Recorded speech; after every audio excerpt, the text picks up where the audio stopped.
महाभारत का सोच के देखिए। महाभारत का युद्ध है, एक तरफ पांडव हैं, एक तरफ कौरव हैं। पांडवों के साथ में कृष्ण है। नैतिकता के लिए जरूरी है कि पांडव जीतें और कृष्ण इस पूरी योजना के साथ वहां पर हैं। पर पांडव जीत नहीं पा रहे, जिसके कई कारणों में से एक ये है कि कौरवों की सेना में द्रोणाचार्य भी हैं, उनका पुत्र अश्वत्थामा भी है। द्रोणाचार्य गुरु तो पांडवों के भी हैं, कौरवों के भी हैं, पर वो राजधर्म का पालन कर रहे हैं क्योंकि वो जिस राज्य के साथ हैं उसके साथ खड़े हैं। पांडवों की सेना उनको हरा नहीं पा रही है और अंत में कृष्ण को समझ में आता है कि पांडवों को जितवाने के लिए कुछ कूटनीति का सहारा लेना होगा। कृष्ण कूटनीति के शिखर हैं। वो युधिष्ठिर से एक बात कहते हैं, पर युधिष्ठिर तैयार नहीं है एक गलत बात कहने के लिए। और अंत में कृष्ण अपनी पूरी कूटनीतिक ताकत का इस्तेमाल करके सिचुएशंस बनाते हैं।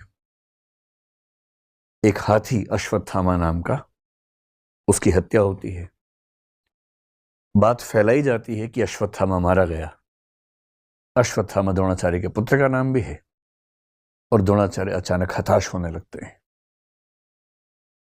उन्हें फिर भी लगता है कि एक बार मैं खबर को ऑथेंटिकेट कर लूं, प्रामाणिक है या नहीं चेक तो कर लूं। तो वो अपने समय के सबसे प्रामाणिक व्यक्ति युधिष्ठिर से पूछते हैं। युधिष्ठिर धर्मराज हैं, झूठ नहीं बोलते हैं। पूरी पांडवों की सेना ने, टीम ने जब उनसे कहा, वो तब भी तैयार नहीं हुआ कि मैं झूठ नहीं बोलूंगा। लेकिन अब झूठ नहीं है। अश्वत्थामा की हत्या हुई है, हाथी की हुई है, तो क्या हुआ, हुई तो है ही।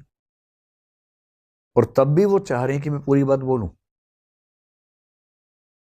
द्रोणाचार्य ने पूछा, क्या अश्वत्थामा मारा गया? युधिष्ठिर कह रहे हैं, अश्वत्थामा हतो नरो वा कुंजरो वा। अश्वत्थामा मारा गया, आदमी था या हाथी था। लेकिन जैसे ही नरो वा कुंजरो वा कह रहे हैं, ठीक उसी क्षण में बहुत तेज शंख बजता है कृष्ण का, और उस शंख की आवाज में द्रोणाचार्य सुन नहीं पाते पूरी बात। और क्योंकि वो सुनते हैं सिर्फ इतना कि अश्वत्थामा मारा गया, वो हताश हो जाते हैं, हथियार छोड़ देते हैं, युद्ध भूमि में